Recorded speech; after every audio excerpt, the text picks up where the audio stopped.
Hey there, viewers. So honestly, I did plan on doing a couple of videos over the last couple of weeks, and life has not cooperated, but have an opportunity today, so I thought, well, why not? Um, First of all, I just wanted to get out there and talk about Tucker Carlson. Um, so I definitely don't agree with everything that he says. And he and I just generally want some different things for the world, but all in all, he's just been really good about getting out there and talking about what is actually happening, even and especially when the establishment is trying to avoid that. I see him as a really useful guy for that reason. And if he pops up on some other platform that is not going to like cost me real money, then I'll probably continue to watch a lot of his stuff. Again, if it's not very accessible, I might have trouble sharing it. But where does that leave Fox? I mean, Fox is just kind of falling apart already. But I think part of what it exposes is on a certain level, it wasn't a real like running Fox was never really about just making money. Um, it was definitely about managing a narrative, and I think that that's what people are starting to get is that all of these mainstream news corporations, because of the way that their funding is structured, then they're basically mouthpieces for the Fortune 500 in that sense, right? Like their money is going to come, as running a normal television show channel. Your income for the most part is going to come from running advertisements, which means that you have to get someone to buy the advertisements.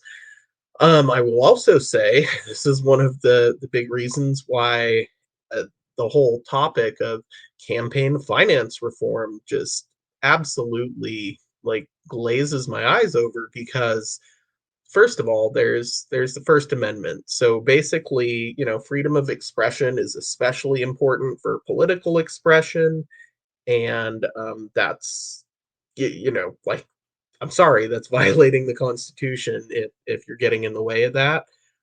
So like all the McCain Feingold stuff, like it's all a bunch of Incumbent Protection Act stuff, basically. It's all about making it, restricting how people are able to organize and get their messages out.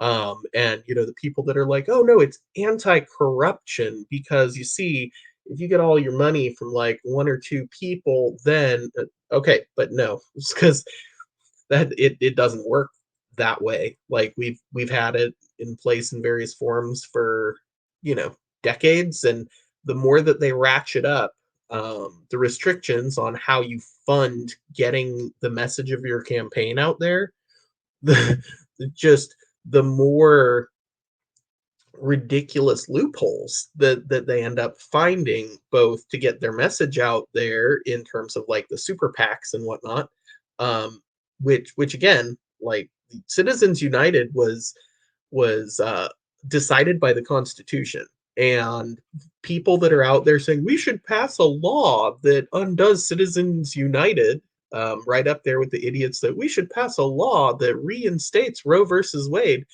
don't understand what was illegal about the situation in the first place, because that's what the main issue is here is that these were questions where the Constitution has an answer.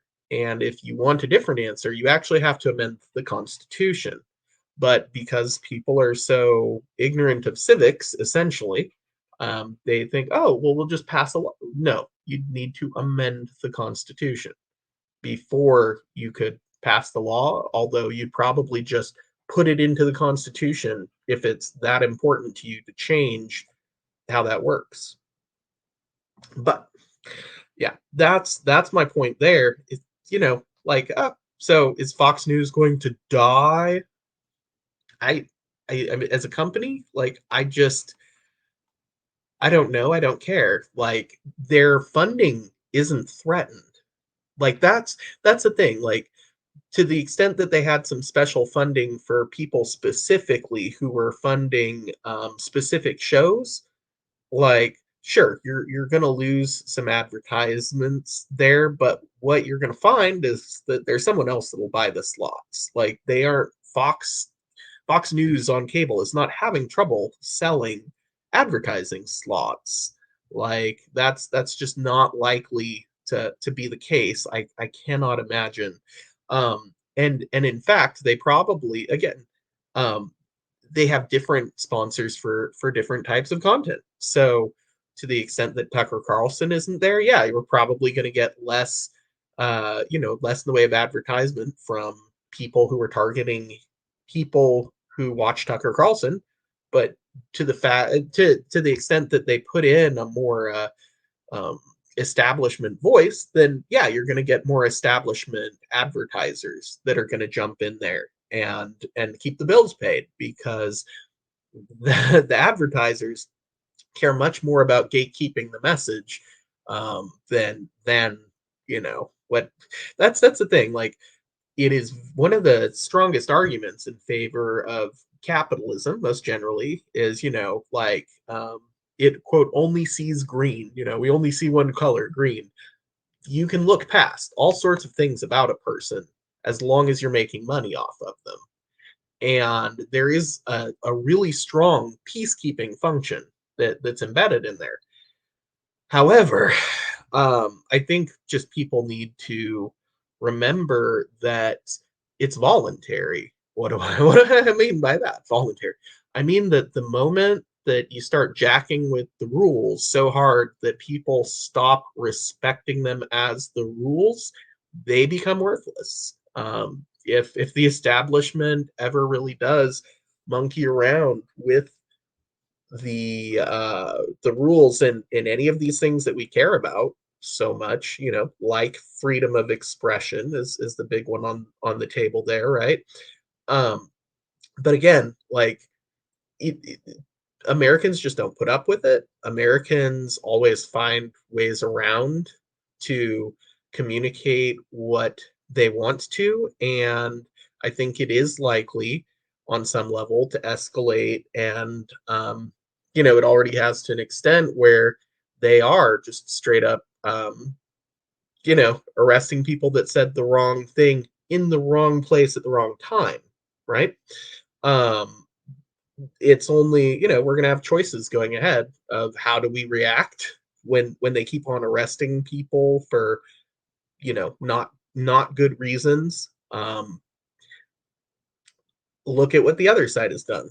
They've done things that we're probably just not looking to do. Like, sorry, but none of us right wingers are going to go out and riot and burn a city. It ain't happening. And that didn't solve it, right? That didn't help any of the situations that they were complaining about. And to the extent that, oh no, look, see, they got their demand. No, no, the demands were like astroturfed, and so basically, what you have is self-licking ice cream cone where the establishment set things up to cause a situation, as our good buddy Tom McDonald would say, they're busy causing chaos so that they have something to save you from, right? And that's really what this boils down to. This is all an extension of that same stack, you know, like, oh, okay, so Tucker's out. Why is Tucker out? Tucker is out because they were saving you from something. Remember? They were saving you from the coof. Facebook doesn't really want us to talk about that, and I don't feel like I need to. But the very fact that the establishment was like, you must go by our solution, or there isn't a solution, and if you try another solution, we're going to say that you're a peddler of misinformation and try to silence you and try to deprive you of your rights. Like, it's just so transparent, and I just don't see, like, on a human level, I'm like, how could people, if you're gonna wake up and decide and get with it, you'd think it would have happened by now. You'd think, you know, years later, we have all this on the table, if you're paying any attention. And if you're still there, like part of me just is like, why would it be a rational thought that I would have hope that someone who hasn't figured it out after all these years is going to? On the flip side, though, I feel like it's one of those things that I've seen again and again where as long as those of us who are, you know, trying to figure out what's actually going on are as forthright about what we've seen and what we haven't, as we can be, like that stuff sorts itself out. Um, the problem again is people have to feel welcomed in being right. And but we need to make sure that the worst actors aren't the ones trying to hide under that cover. And that's what I've seen is that um, I found that on a flat level, just normal people, then it really is the best policy to be compassionate to people who are being currently or in the past idiotic and reckless about those experimental treatments, right? And after all of the evidence that like there's something that's an issue there, right?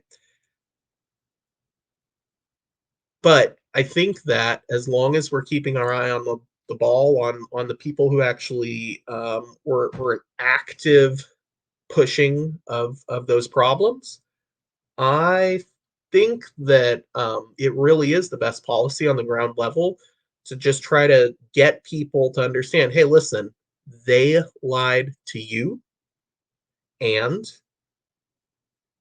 you can learn better, and then you can be right again.